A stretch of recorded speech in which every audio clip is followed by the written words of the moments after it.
So something happened today which just recently, in fact, that's annoyed me. I have this habit which for many years I've struggled to control it and basically given up on controlling it because it's a compulsion. It's something that happens without me being aware of it, let alone being able to control or regulate it. I don't know what the correct term for it is, but I'll describe it in detail. So every now and then when I'm sat at my computer, often I try to engage myself in a task that requires a lot of focus. Something like, it can be anything, like composing a song, or working on a video, like for my old channel, or writing something, like writing a script. It can be anything, but these kinds of tasks, they require focus, they require effort. I need to concentrate on what I'm doing at all times, and I need to resist the urge to wander off or do random things. And I have a finite set of, I have a finite capacity for attention. And once I've used up my attention reserves, then what tends to happen is any of the following. Either A, I sit on YouTube and watch random videos, whatever appears in my feed, or B, and this is where we get into the matter of what I'm about to discuss. I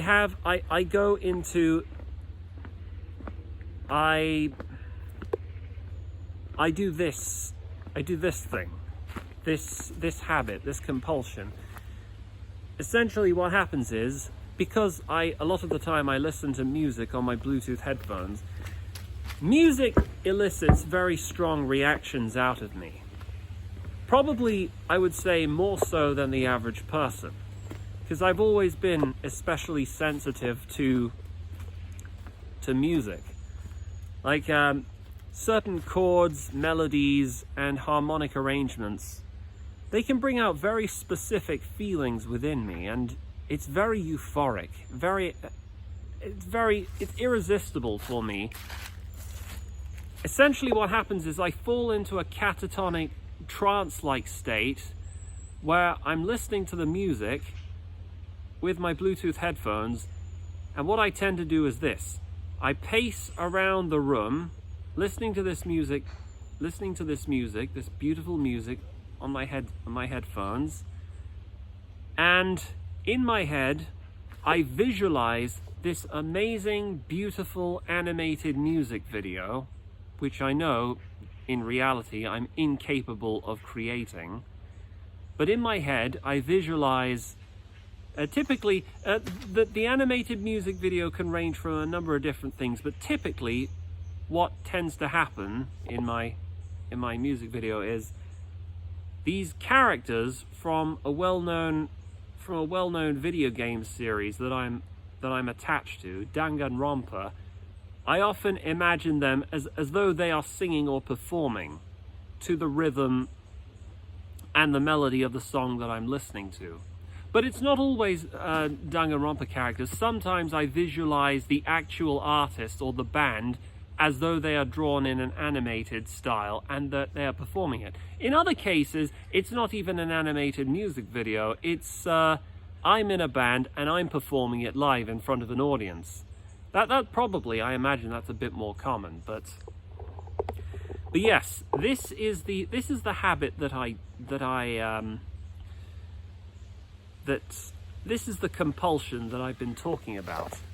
It's a compulsive habit in every sense of the word, because not only is it really difficult to stop, it's a lot of the time I'm not even aware that I'm doing it until it's too late, and it's just so exhilarating.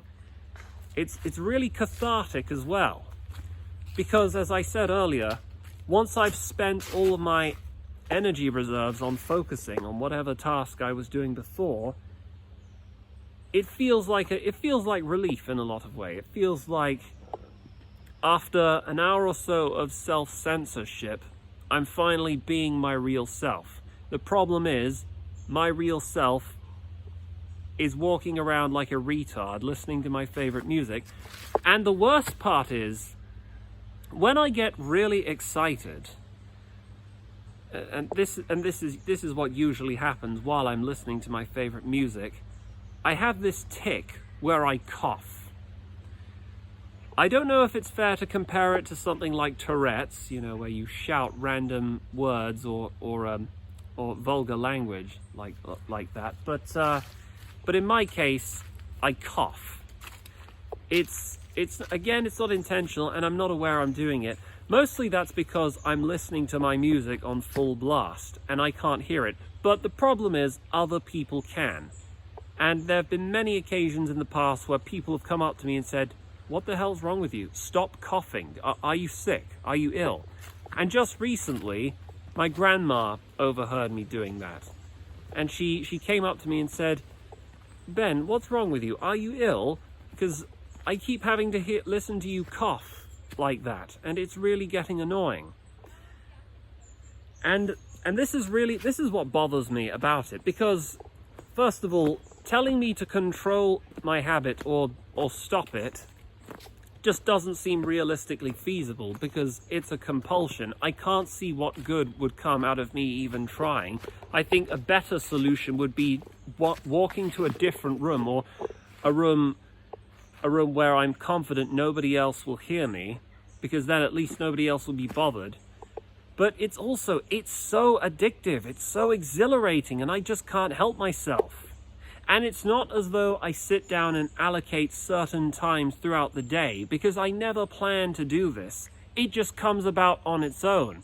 It's an urge in every sense of the word. I can't control it when it comes, and trying to resist it just seems utterly futile.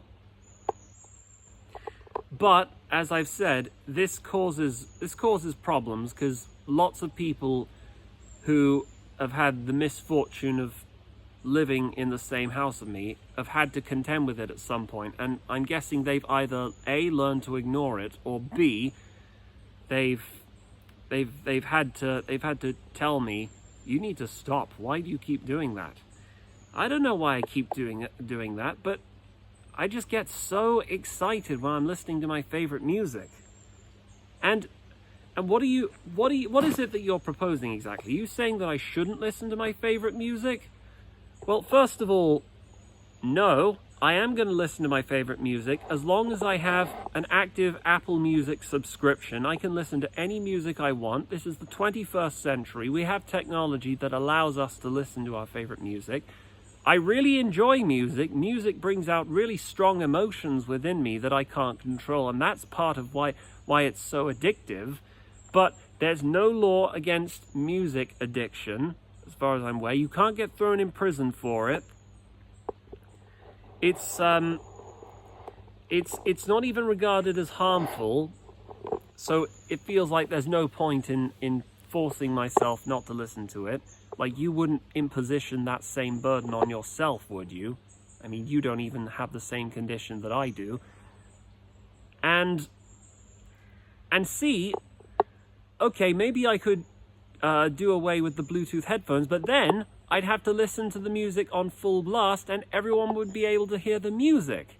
And again, as I've stated, since I live in a small flat with my grandparents, that's probably going to result in more problems than this. So it's a really difficult situation, and I don't know what to do. My grandma, she's a sweet person, but I don't know how to explain to her why I keep doing this, and I don't even know how to explain it to myself.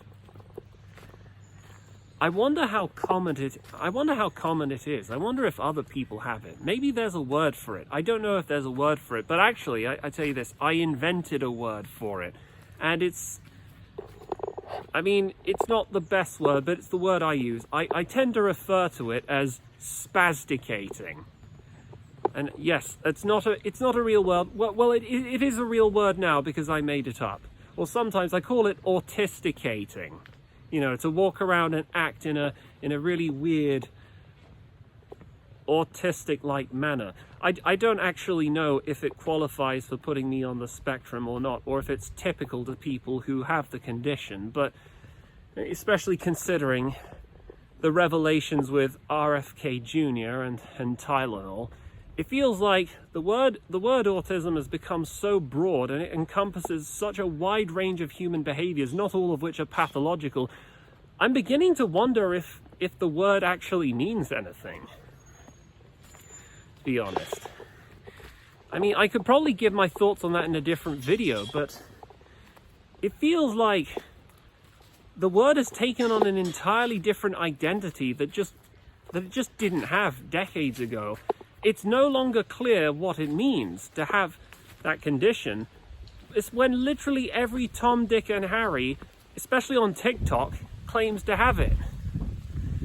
It's almost like there is no condition, or apart from the people who are severely mentally disabled, like someone in my family who I've talked about before. We're just talking about somebody who has these eccentricities and these personality quirks, and who appears to be socially awkward.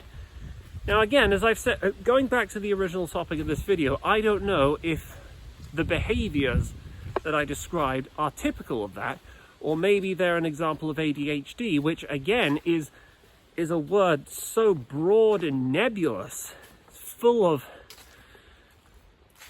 all these behaviors which I don't even know deserve to be pathologized or written about in the clinical manner that they are, or it's not clear what that means either. But it's something that I have, and I tend to get in trouble for it a lot of the time. Anyway, I don't know if I'll be able to rein it in or control it or regulate it, but I guess we'll see what happens in the future if I keep getting complaints about this. Because this is why I don't do house sharing. This is why I don't live with other people. I just need a house to myself. That's what I need. Yeah, what I need my own personal space where I don't have to worry about what anybody else who might be listening can hear. That's the kind of freedom I want. But realistically, I know I'm no closer to that than I was 10 years ago when I was in my early 20s and just started working for McDonald's. It's not realistic, and the despair of knowing that I'm never going to get my own private accommodation where I can be my real self and I can do whatever I want, live according to my own schedule, do whatever I feel like on any given day. I know that dream will never materialize, certainly not anytime soon. So in the meanwhile, I had to live in this cramped little apartment with my grandparents and my brother, which is a really small, there's hardly any privacy where I live. So my options in terms of going somewhere where no one else can hear me while I'm in the middle of this trance, my options are pretty slim. So I don't know, will I be able to control it? I wonder if anyone else out there has this as well. I'd be interested to hear about it. Let me know if you do. In the meantime, this is Tracking. Take care, guys.